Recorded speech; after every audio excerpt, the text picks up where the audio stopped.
Wounded, alone, and helpless, she thought it was the end. But he saw a family in her eyes. She didn't even cry anymore. The tears had dried up days ago, long before the fever came. She sat there on the edge of the abandoned trail, her legs tucked beneath her, arms wrapped around her swollen belly, breathing shallow and uneven. The wind was cruel that morning, blowing dust into her cracked lips and tangled hair. No one had come this far in weeks. And now, as her strength faded with the last of her hope, she let her head fall back against the cold bark of the tree behind her, whispering to the sky, "Is this how I leave the world?" The forest was silent, except for the distant rustle of leaves and the quiet wheeze of her breath. Her name was Ilara. Once, she had dreams. She had laughter. She had a husband, too, Nathaniel. But war took him. Disease took her village. And betrayal, that had taken everything else. Cast out for the child she carried, branded a disgrace by those who should have stood by her. All because they couldn't bear to see the reminder of a love that was now dust. The pain in her side worsened. Her body was failing. She hadn't eaten in days. Her vision blurred at the edges, and in her mind, she saw Nathaniel, his gentle eyes, his calloused hands brushing her hair from her face. "I'm sorry," she whispered again. "I tried." And then, the sound of hooves. At first, she thought it was her imagination, some cruel trick her brain was playing as it faded. But the ground trembled slightly. Her heart tried to race but didn't have the strength. The hooves stopped, close, too close. A deep voice followed. "Are you hurt?" Ilara tried to open her eyes but failed. "I said, are you hurt?" the voice repeated, quieter now, almost afraid. She gathered every shred of energy left and let out a hoarse sound, not quite a word, but enough. The man dismounted. She heard footsteps. Then warmth. A blanket around her shoulders. The scent of leather, wood smoke, and something else, safety. "Don't try to talk," he said, kneeling beside her. "You're burning up." She wanted to see his face, to know if she was dreaming. But her eyes fluttered and closed again. When she awoke, it was dark. A fire crackled nearby. She was in a cabin. Blankets covered her. Her head rested on a rolled coat. The fever was still there, but less angry now. Her lips were damp.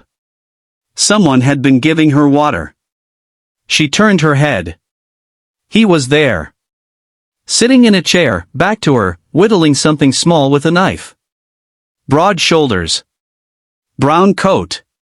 Sandy hair. A scar down his neck that caught the firelight every time he turned. And when he noticed her stirring, he stood quickly. "You're awake." His voice was gentler now, softer than before. Ilara tried to speak. Nothing came out. "Don't force it," he said, pouring her a tin cup of broth. "Here. Sip." She took a few weak sips. Enough to ease the burn in her throat. "Name's Cole," he said after a pause. "I found you near Hollow Trail. You'd been out there too long. Thought you were gone, till I saw your hand twitch." Ilara managed a single word. "Why?" Cole didn't answer right away. He looked at the flames, then at her. "Because you looked like someone who still had something to live for." Days passed. Slowly, the strength returned to her limbs. Cole cooked for her. Sat beside her in the evenings without pressing her to speak. Just there. Patient. She learned he was a rancher. Lost his wife and daughter to illness 3 winters ago.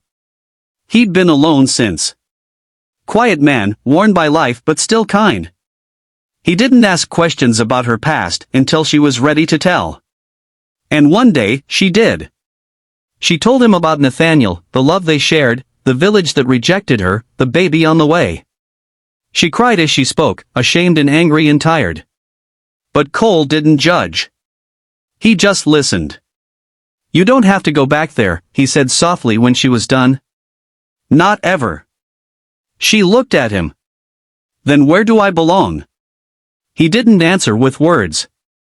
He just reached across the table, took her trembling hand in his, and said, "Right here." Weeks turned to months. Spring crept over the hills, painting the valley with green. Ilara grew stronger, her belly rounder. She tended Cole's garden, fed the animals, and began to laugh again. The cabin wasn't big, but it felt like home. And Cole, he never rushed her. Never assumed. He just made space beside him and let her fill it. One night, the baby came. The pain was fierce, but she wasn't alone this time.